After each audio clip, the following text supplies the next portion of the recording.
துலாம் ராசி அன்பர்களே, நண்பர்களே, சித்திரை 3, 4ஆம் பாதம், சுவாதி, விஷாகம் 1, 2, 3ஆம் பாதத்தில் பிறந்த துலாம் ராசிக்காரர்களுக்கு அறிவாற்றல்கள் கூர்மையாக கூடிய மாதம், யோக மாதம்தான் உங்களுக்கு.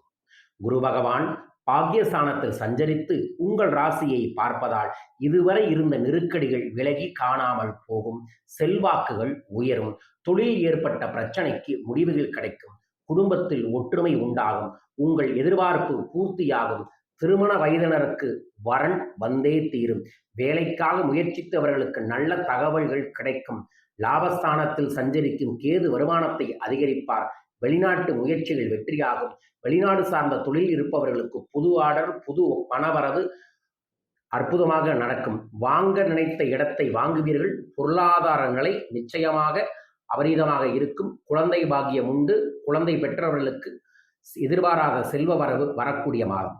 கவனமாக இருக்க வேண்டிய நாட்கள் மே 27, 28, 29. அதிர்ஷ்டகரமான நாட்கள் மே 15, 24, 27, ஜூன் 6 மற்றும் 9. திருவண்ணைக்காவல் அபிராமி அம்மாவை தரிசனம் செய்து வருவது நன்மையை ஏற்படுத்தி தரும். அபிராமி அந்தாதியை தினமும் வழிபாடுகளை செய்வது நன்மையை ஏற்படுத்தி தரும். சர்வேஸ்வரருக்கான மூல மந்திரத்தை ஜபம் செய்து பாருங்கள். துலாம் ராசிக்கு எல்லாமே ஜெயமாக உண்டாக வேண்டும் என பிரார்த்திக்கின்றேன். வாழ்க.